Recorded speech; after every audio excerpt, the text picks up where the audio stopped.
Hello friends, welcome to all. आज मैं आपके लिए जो वीडियो लेके आ रहा हूं, देखिए एक बड़ी खबर निकल के आ रही है। एक जबरदस्त शेयर, बड़ा शेयर रेलवे का।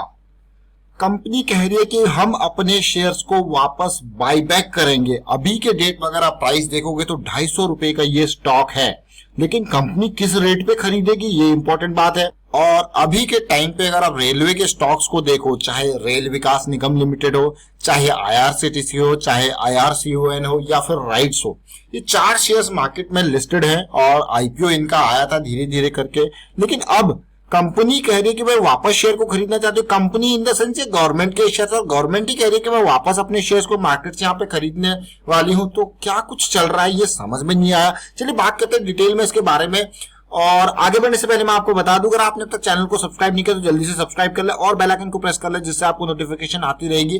टेक्निकल एनालिसिस सीखने के लिए आप मेंबरशिप ज्वाइन कर सकते हो, ज्वाइन बटन पर क्लिक करके। और डीमैट अकाउंट के लिए वीडियो के डिस्क्रिप्शन में ऑलरेडी आपको लिंक्स दिए हैं, पर क्लिक करके डीमैट अकाउंट ओपन कर सकते हो। अब जिस कंपनी की मैं बता रहा हूं वो है राइट्स लिमिटेड। भारत सरकार का प्रतिष्ठान ये है।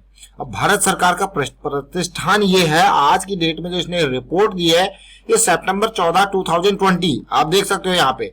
तो कंपनी ने क्या कहा है बायबैक के बारे में इंफॉर्मेशन, और इस बायबैक की न्यूज को चलते आज शेयर ने 259 रुपीज तक का जंप लगा दिया, हाई लगा दिया। अब बायबैक, सबसे पहले बायबैक की बात करें कि रिपोर्ट में क्या लिखा गया।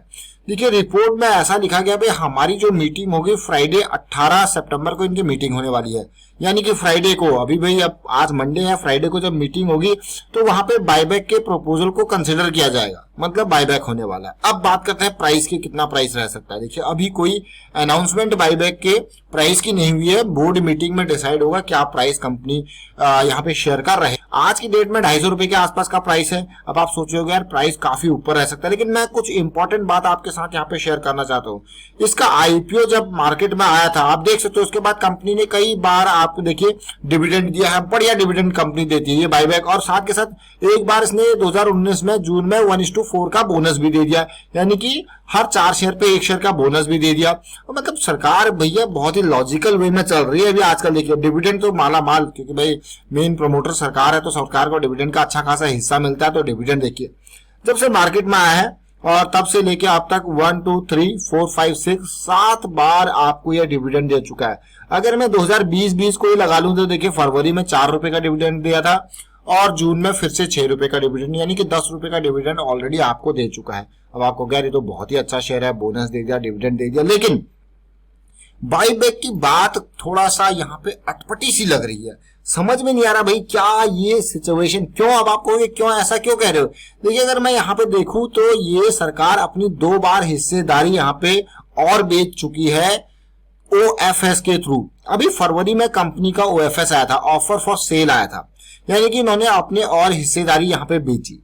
जब इन्होंने और हिस्सेदारी बेची तो अच्छा खासा मुनाफा यहाँ पे फरवरी में ये बेची गई। और जो रेट था वो रेट आप देखोगे तो 280-270 के आसपास वो रेट उस टाइम का प्राइस था फरवरी का ओएफएस का। लेकिन उससे इंपॉर्टेंट बात ये, एक बार और पहले ओएफएस आ चुका है। उस टाइम पे सरकार ने 729 करोड़ जो है उठाए थे, 10% का राइट्स में ओएफएस दिया था, और ये बात है नवंबर की।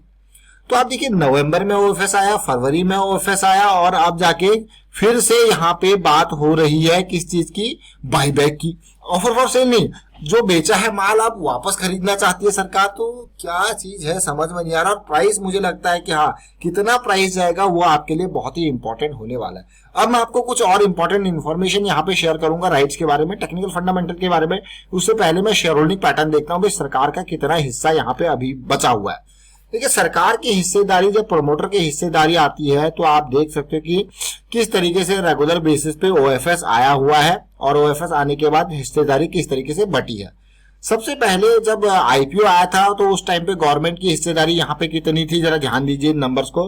गवर्नमेंट की हिस्सेदारी यहाँ पे 87.4% के आसपास थी। कितनी, 87.4%। अब आपको कह रही तो बहुत ही अच्छी हिस्सेदारी थी, लेकिन यहाँ पे इस हिस्सेदारी में मैं और डिटेल आपको दिखाऊं। उसके बाद क्या हुआ, जब नवंबर के टाइम पे ऑफर फॉर सेल आया, सरकार ने कुछ हिस्सा बेचा, तो कितनी बची इनकी, 77.4% होल्डिंग सरकार की बची इसमें। अब उसके बाद फिर से जब जनवरी फरवरी के आसपास ऑफर फॉर सेल आया तो फिर 72% की हिस्सेदारी बची। तो अभी के टाइम पे जो सरकार की होल्डिंग है, अगर जून का डेटा मैं देखूं, मार्च का जून का डेटा देखूं, तो आप देख पा रहे होंगे कि सीधे 72% की ये हिस्सेदारी बची हुई है। तो लगातार हिस्सेदारी तो कम होती जा रही है, लेकिन अचानक सरकार के मन में ऐसी क्या बात आ गई कि वापस खरीदने की बात करी। तो थोड़ा सा एक डाउट जरूर आया यहाँ पे कि गवर्नमेंट क्या करने जा रही है। क्या ये गवर्नमेंट इसके उनको लग रहा है कि हाँ ये शेयर इतना वैल्यूड है, ये अभी हमको सस्ते में मिल जाएगा और फिर हम बाद में फिर से ऑफर फॉर सेल निकाल देंगे। तो ये भी एक बात हो सकती है। और जो प्राइसेस थे वो देखिए 270-80 के आसपास भी, और सरकार ने पहले जब आईपीओ आया था तो उस टाइम पे तो और भी सस्ता था। तो ये सारी चीजें थी, लेकिन अब इतना महंगा क्यों खरीदना चाहेगी सरकार की 250 के रेट पे, या फिर 280 का रेट मान के चलिए कि ये रेट निकल सकता है आने वाले टाइम पे। अब अगर मैं यहाँ पे म्यूचुअल फंड की होल्डिंग देखूं, फॉरेन पोर्टफोलियो निवेशकों की होल्डिंग देखूं, तो वो भी एक इंपॉर्टेंट चीज यहाँ पे आती है। गवर्नमेंट की तो होल्डिंग आपने देख ली, अब म्यूचुअल फंड की होल्डिंग में देख पा रहा हूँ यहाँ पे जिस तरीके से सिचुएशन बनी थी, आईपीओ आया था तो उस टाइम पे 5% के आसपास की होल्डिंग थी म्यूचुअल फंड की, फिर थोड़ा कम होती है। लेकिन पिछले दिसंबर के बाद देखिए सितंबर 2019, फिर दिसंबर 2019 और उसके बाद लगातार बढ़ती जा रही है। जून में म्यूचुअल फंड की होल्डिंग 5.26% हो गई फिर से, मतलब म्यूचुअल फंड वालों ने अच्छा खासा माल खरीद के इसमें रख लिया। और अगर मैं यहीं पे बाकी फॉरेन पोर्टफोलियो निवेशकों की होल्डिंग देखो तो वो तो कम है, लेकिन ओवरऑल अगर आईपीओ के कंपैरिजन में देखोगे तो वो भी अभी ज्यादा है। अब जब सरकार अपनी हिस्सेदारी वापस खरीदेगी तो शेयर बाईबैक में तो ऐसा माना जाता है हमेशा कि हाँ कुछ बेनिफिट दिख रहा है प्रोमोटर को, तभी वो हिस्सेदारी खरीद रही है। लेकिन ये चीज अभी दो offer for sale back to back आए हैं और अब बाईबैक आ रहा है। बीच में बोनस की अनाउंसमेंट भी हुई थी और मुझे लगता है कि गवर्नमेंट को अभी ये अंडर वैल्यूड लग रहा है, इसीलिए इसको खरीद रही है ताकि बाद में फिर से ऑफर फॉर सेल के थ्रू जब ये प्राइस थोड़ा सा ठीक से चला जाए फिर माल बेच देगी। तो ये सिचुएशन देखते हैं क्या कुछ होता है, क्या प्राइस रखा जाता है उसके ऊपर इंपॉर्टेंट है। पता चले सरकार ने 250 रुपए का शेयर है और कह दिया कि नहीं भाई हम खरीदेंगे, हम तो 220-230 में खरीदेंगे, तो वो फिर शेयर के प्राइस को वो नीचे ले आएगा और सरकार और सस्ते में खरीद लेगी तो अच्छा बात, वो आपको देखना पड़ेगा क्या फ्राइडे को जो अनाउंसमेंट होगी उसके ऊपर। फिलहाल आपने देखा राइट्स, डिविडेंड, बोनस, दो बार ऑफर फॉर सेल, अब आ रहा है बाईबैक। तो भाई बहुत सारे कॉर्पोरेट एक्शन यहाँ पे साथ में निकल के आ रहे हैं। अब मैं आपको लेके चलना चाहूंगा यहाँ पे थोड़ा सा टेक्निकल चार्ट के ऊपर, और उससे पहले जरा फंडामेंटल्स देख लीजिए इंपॉर्टेंट। मार्केट कैपिटलाइजेशन अगर आप देखते हो तो देखिए 6000 करोड़ का, यानी कि स्मॉल कैप सेक्टर से ये शेयर आता है। और अगर मैं देखूं यहाँ पे हर 10 रुपए पे 1 रुपए कमा के आपको दे रहा है, बहुत ही अच्छी बात है। डिविडेंड यील्ड देखिए 6% का डिविडेंड यील्ड है, माना जाना।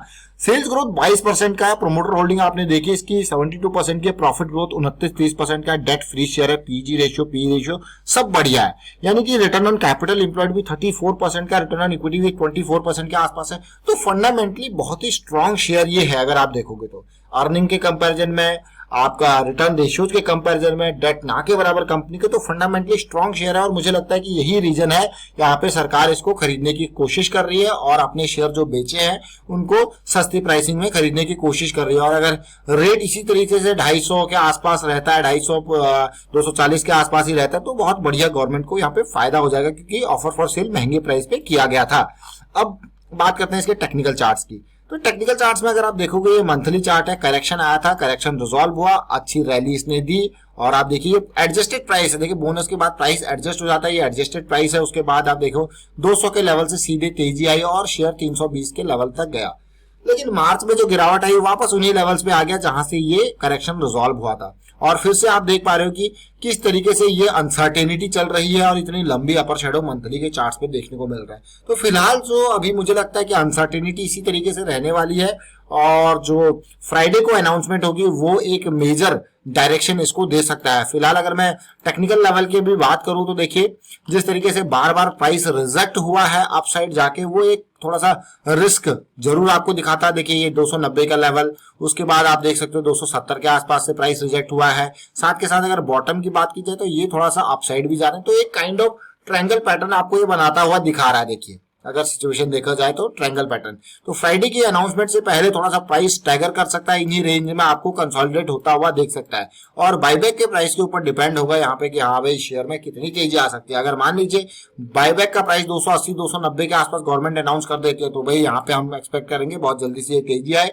और थोड़ा सा अगर बायबैक का प्राइस अगर डाउन साइड देखिए कुछ भी हो सकता है, यहाँ पे 240 250 की रेंज में भी गवर्नमेंट कहेगी नहीं हम अपने शेयर को खरीदते हैं, तो फिर प्राइस इसी की रेंज में कंसोलिडेट होगा या फिर थोड़ा झटका लगे थोड़ा डाउन भी जा सकता है। तो फिलहाल वाइंड अप करता हूँ यहाँ पे वीडियो को। उम्मीद करता हूँ वीडियो आपको अच्छा लगा होगा। अच्छा लगा तो शेयर जरूर कीजिए, लाइक कीजिए, चैनल सब्सक्राइब नहीं किया तो जल्दी से सब्सक्राइब कर ले और बेल आइकन को भी प्रेस कर ले जिससे आपको नोटिफिकेशन आती रहेगी। Thank you for watching the video.